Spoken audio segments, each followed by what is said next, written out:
Ani chi mwana? Mwezi? Ane 6 months. 6 months. Bongo. Enda kumeri nitaureni. Gare pasi mama nchataureni.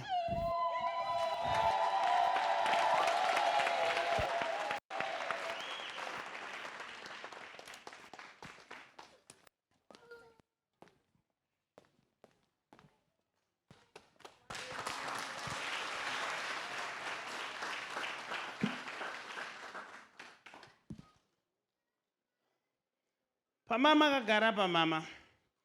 Ndatarisa mwana wamakabereka. Ndabva ndaoneswa kunzi mwana uyu iri nhumbu. Makamboedza kuibvisa. Ichokwadi prophet ndakaedza kuibvisa. Mafiro akaita baba vake akamutsa mutauro. You mean kuti pakafa baba yakanga iri boyfriend yenyu saka vakafira pamba penyu magumbeze menyu. Munhu waMwari ndaishungurudzwa nehama dzavo vachiti kufa kwavakaita ndakavauraya nemukadzi wavo. Saka vaiti ndakavauraya ndo vakangomuka vakaoma zvikanzi ndakavauraya. Saka ndakabva ndafunga kubvisa mwana iye mudumbu mangu.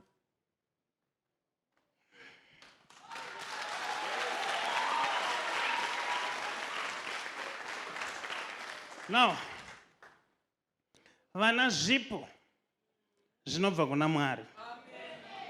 Mwana uyu akazoziva kuti maiedza kumubvisa handifunga kuti achakufarirai. Nokuti mwana chipo chinobva kunani? Imimi ndii makadana nemurume womunhu. Murume womunhu akafira mumba menyu. Maitarisira kuti ungatarisirawo here kuti vanhu vangakufarire? Unotonzi ndiwo wakauraya. But inzwai. Zvakaitika I will not judge you for anything. Vandoda kutaurirai kuti ndanzi move on with your life. Chifambirai mberi neupenyu. Nokuti chipo icho chamakasirwa nemurume iyeye iri nhumbu. Ndanzi naJehovha chipo ichocho mwana iyeye wamakabereka kumusana. Matani mwedzi mungani? Ane 6 months. Iyeyu mwana iyeyu achasvika kure neupenyu.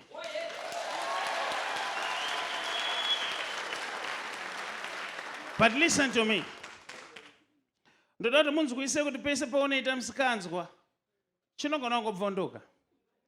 Munhu anogona kufira mumba mako kana iwe kunofira kuloji. Wewe garai makagadzirira. Zvimwe zvinhu zvinozongofumuka. Do what is right before God.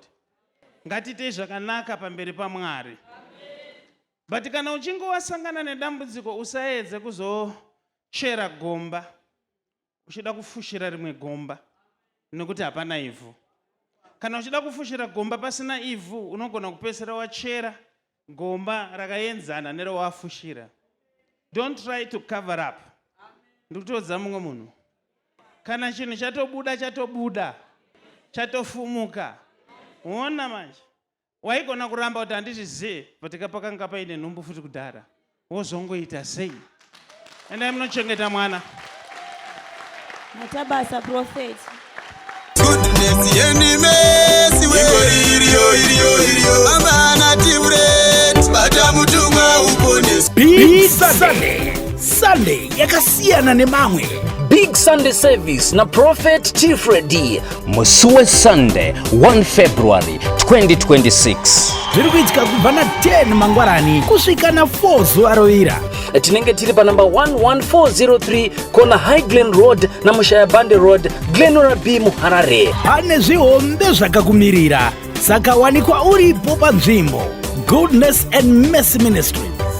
Big Sunday nemunhu waMwari Prophet Tifredi Sunday 1 February gore rino 2026. Muchida kuziva zvizere fonai pa namba dzinoti 0712 528 094 kana 0778 059 270. Prophet Tifredi vanoti hazvibvumidzwe kuti paitike chinhu chisina kumbobvira chakaprofitwa.